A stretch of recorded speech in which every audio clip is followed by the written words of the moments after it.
Halo teman-teman, pada kesempatan kali ini kami akan melakukan podcast mengenai film Schindler's List.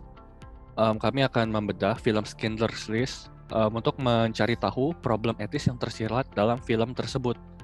Sebelum kami memulai, kami akan memperkenalkan diri kami masing-masing. Perkenalkan, saya Darmawan Putra Wijaya. Saya Devinta Vanessa. Saya Imade Adi Darmaningrat.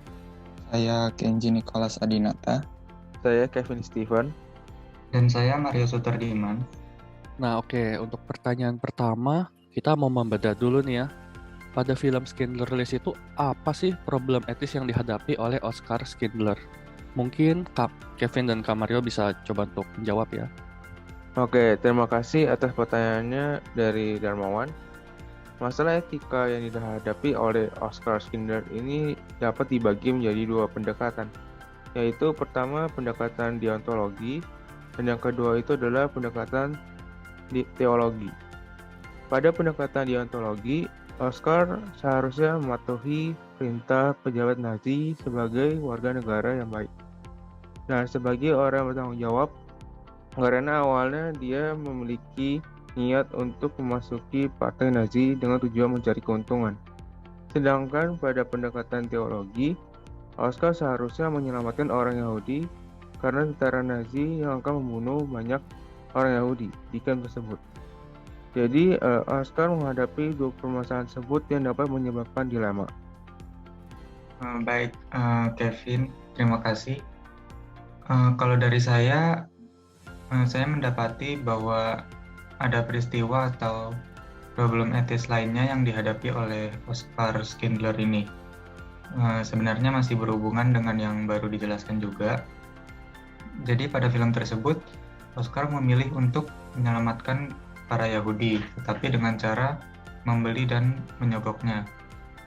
Ia membuat daftar nama orang-orang Yahudi yang mana akan ia beli dari tentara Nazi karena ingin ia pindahkan ke tempat yang lebih aman, yaitu sebuah pabrik di rumah lamanya, agar buruh-buruh tersebut tidak perlu diangkut ke tempat pembunuhan.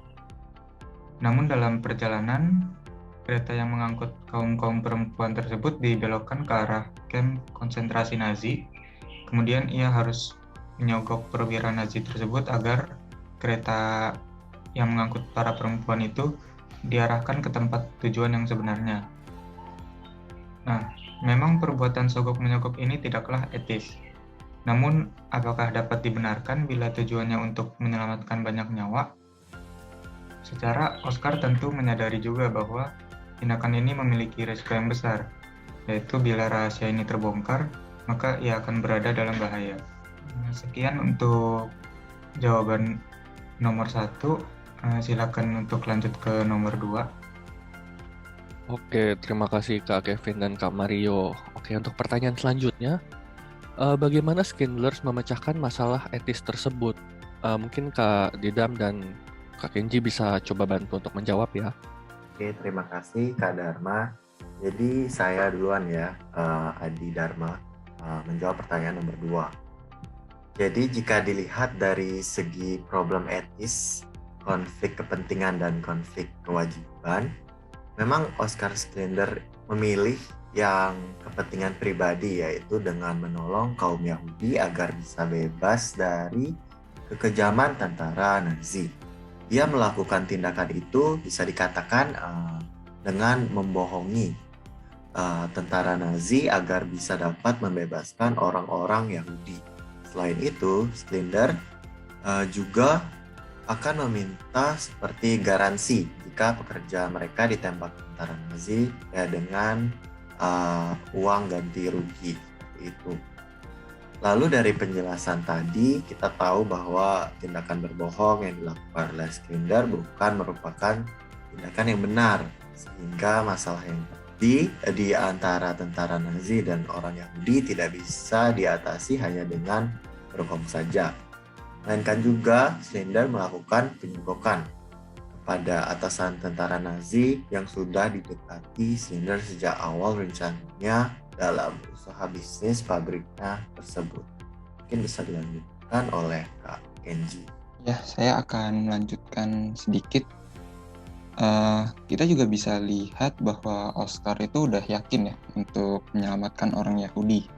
Dia melihat penyelamatan orang Yahudi itu lebih benar secara moral daripada mengkhianati Nazi. Nah, maka dari itu ia akhirnya itu membeli orang-orang Yahudi dari para Nazi. Di sini kita juga bisa lihat bahwa Oscar itu udah bertekad menyelamatkan orang Yahudi, meskipun ia bisa saja mendapatkan hukuman yang berat jika niatnya itu terbongkar Nazi. Oscar juga menyelamatkan orang Yahudi karena ia memandang orang-orang Yahudi itu setara, layaknya manusia pada umumnya. Selain itu, ia juga berpikir bahwa perbuatan Nazi adalah perbuatan yang salah, karena menurutnya orang-orang Yahudi itu tidak bersalah. Nah, dari sini kita bisa lihat bahwa Oscar itu menghargai hak-hak manusia untuk hidup dan mendapatkan kebebasan.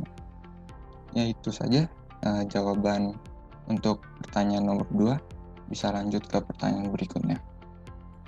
Oke, terima kasih Kak Didam dan Kak Kenji. Untuk pertanyaan selanjutnya, apakah solusi yang dilakukan Schindler dapat dibenarkan secara etis? Mengapa? Nah, ini akan dijawab oleh saya sendiri, Dharma dan Devinta. Kalau menurut saya, ya tentu saja. Jika dibandingkan dengan beberapa permasalahan sebelumnya, seperti trolley problem dan Heinz problem, pada kedua permasalahan tersebut, pilihan untuk menyelamatkan nyawa seseorang melibatkan perbuatan yang menentang etika. Pada trolley problem, pilihan menyelamatkan 5 nyawa melibatkan membunuh 1 nyawa. Pada Heinz problem, pilihan menyelamatkan nyawa istri melibatkan pencurian. Nah, pada kasus Schindler, menyelamatkan para Yahudi melibatkan penyogokan. Menurut kami, jika perbuatan ini dipandang salah, sama saja dengan mengatakan bahwa dokter bedah adalah orang yang kejam. Karena untuk menyembuhkan pasiennya, seorang dokter bedah perlu melukai pasiennya dengan pisau bedah. Mungkin bisa dilanjutkan, Kak Devinta? Dari saya juga setuju bahwa perbuatan Schindler ini dapat dibenarkan secara etis karena penyogokan yang dilakukan oleh Schindler bertujuan untuk menyelamatkan nyawa orang Yahudi, atau bisa dikatakan dengan niat baik. Dengan penyogokan tersebut, Schindler berhasil melindungi 1.100 nyawa orang Yahudi dan memberikan mereka hak asasi mereka sebagai manusia, yaitu hak untuk hidup, dan dari pembantaian massal oleh Nazi. Apabila perbuatan Schindler dianggap salah, maka perbuatan Nazi lebih salah lagi, karena membunuh setiap individu, bahkan yang tidak berdosa sekalipun. Dan Schindler yang bisa menolong, tetapi hanya dia melihatnya, maka tindakan tersebut bisa dikatakan lebih tidak etis lagi, karena sama saja seperti mendukung Nazi untuk menghabisi nyawa orang lain. Oke, terima kasih Kak Devinta. Demikianlah akhir dari podcast kami. Terima kasih untuk teman-teman telah mendengarkan podcast kami. Semoga podcast kami bermanfaat dan bisa menambah wawasan teman-teman. Terima kasih, sampai jumpa di kesempatan selanjutnya.